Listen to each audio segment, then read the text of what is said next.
Olá, bem-vindo à aula de genética. Aqui eu vou trabalhar com você os conceitos teóricos, bem como o entendimento das questões para a resolução de exercícios. A genética ela é subdividida em vários outros conteúdos, como primeira lei de Mendel, a segunda lei de Mendel. A gente ainda vai empregar, a prática de cromossomos sexuais. E ainda a gente finaliza com os conceitos de linkage, ou seja, genes ligados. Bom, mas a gente vai iniciar a nossa aula de genética com os termos que são trabalhados dentro dos exercícios e para entendermos o que as questões estão trabalhando. Então, a genética também ela vai tratar aqui, ela apresenta um pequeno ramo da matemática que é necessário para o raciocínio lógico da resolução das questões. Você vai perceber que a cada conteúdo trabalhado aqui dentro desta aula de genética, eu vou trabalhar alguns exemplos de resolução de exercício para a gente colocar em prática esses conceitos. Então, sem demora, vamos lá trabalhar esse nosso conteúdo que é tão fascinante, mas também dá um certo calafrio quando a gente vê a palavra, olha aí, ó, genética. Vamos lá então? Bora para a nossa aula. Então iniciamos a nossa aula de genética falando aqui sobre os chamados, olha aqui em cima, os termos da genética. Alguns conceitos, alguns termos que são trabalhados dentro das questões e que são de extrema importância para a resolução dos exercícios, tá? Porque isso não pode ter dúvidas. Esses conceitos estão listados aqui nessa tabela aqui que está passando no teu vídeo, nessa tua videoaula, e que não pode te trazer dúvidas na hora de resolução de entendimento de questões. Porque lembre, questões de genética também são questões teóricas. O primeiro conceito que eu vou trabalhar aqui é um conceito chamado de genótipo, tá? O conceito genótipo, ele refere-se, a um conjunto da constituição gênica do organismo. O genótipo é a constituição dos genes, a constituição genotípica. Então, olha lá, olha que importante, é o conjunto de genes. A gente não consegue ver isso. São, na verdade, olha a palavra, os tipos de genes. Como é que a gente retrata isso nas questões, tá? A gente representa o genótipo através, olha só, olha a importância disto, a gente retrata isso através de letras, a gente retrata isso através de símbolos, números, mas normalmente a gente retrata através de letras, tá? Então, primeiro termo, e esse genótipo ele é importante, para a gente conseguir organizar os chamados cruzamentos, tá? Olha a importância disso. Em seguida, vem os chamados, olha lá, fenótipos. Quando o genótipo se expressa, nós temos o fenótipo.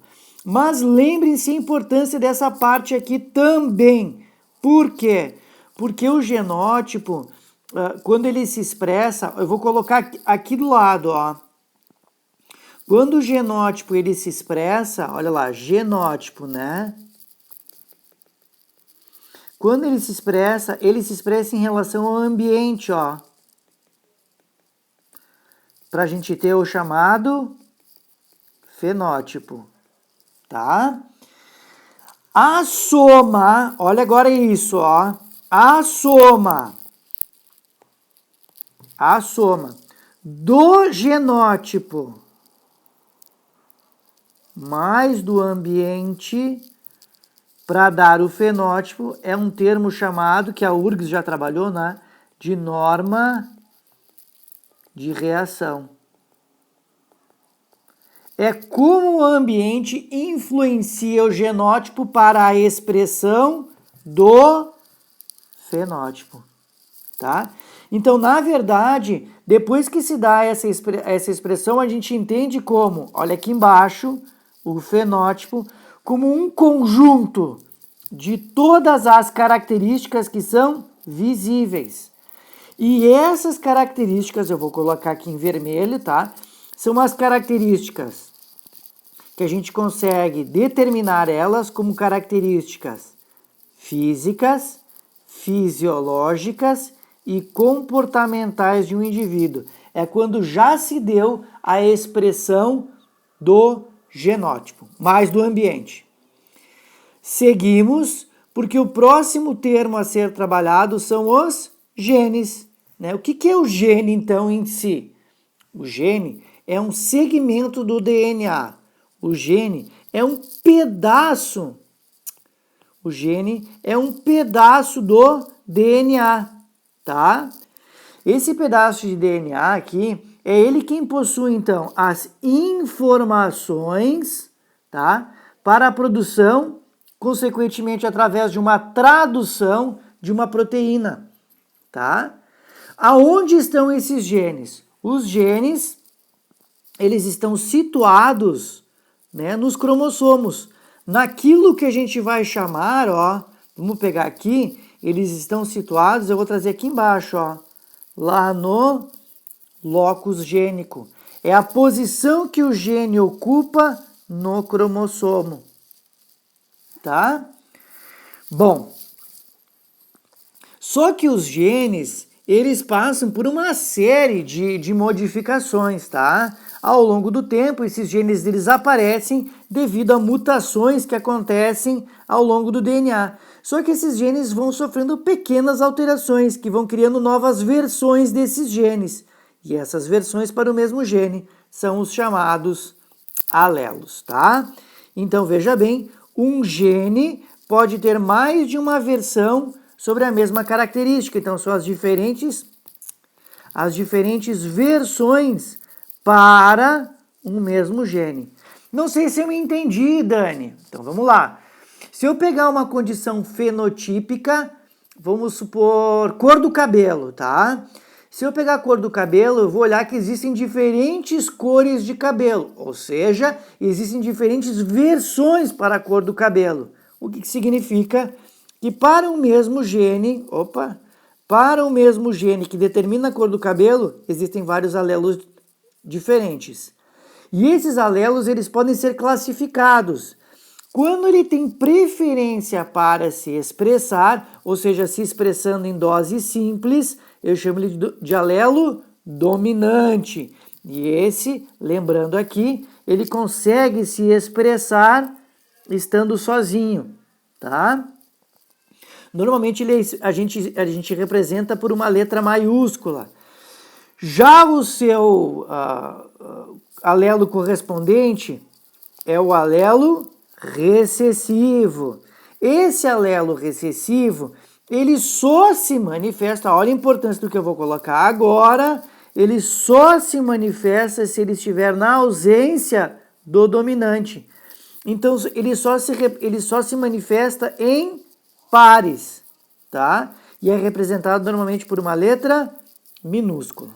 Já falei aqui do locus gênico, né, que é a posição do gene no cromossomo, mas se esses alelos do mesmo gene, eles forem iguais, ou seja, 2 dominantes ou 2 recessivos, a gente diz que eles são aqui, então, do tipo homozigotos ou puros, tá?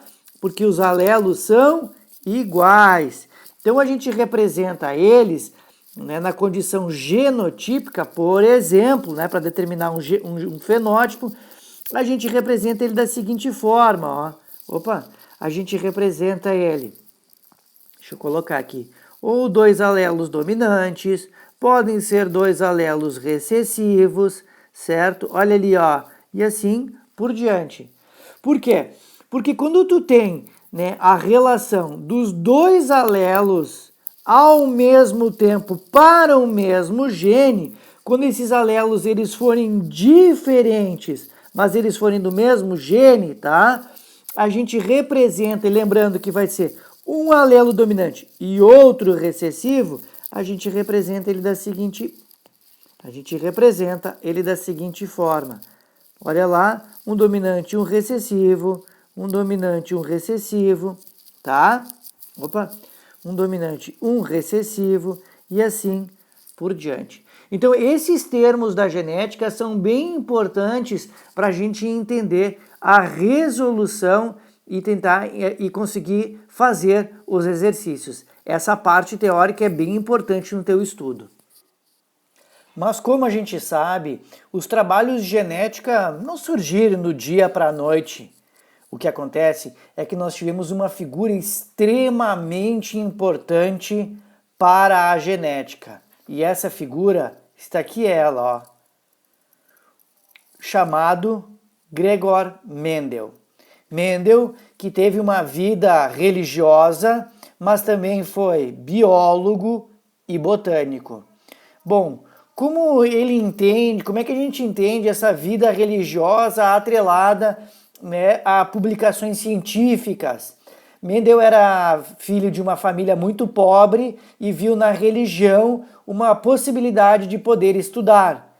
E aí ele começou a fazer vários ensaios, né, e observador da natureza, começou a fazer vários ensaios sobre a transmissão da vida. Mendel, então, ele descobriu aqui, né, ele mudou o rumo da biologia, fazendo descobertas sobre as leis da genética. Olha a importância disso. Mendel, ele publica, né, em 1865 aqui, algumas obras, né, como as leis da hereditariedade. Claro que ele já tinha publicado obras anteriores, como a hibridização em plantas. Em plantas essas que ele estudou, por exemplo, na sua obra mais famosa, os exemplos mais famosos da genética, né, as plantas de ervilha, Psivum sativa. Por que ele trabalhou com ervilhas? Porque, é claro, ele teve que escolher um modelo biológico que tinha um ciclo de vida curto, mas que deixassem vários descendentes para cálculos matemáticos, reduzindo assim o desvio padrão.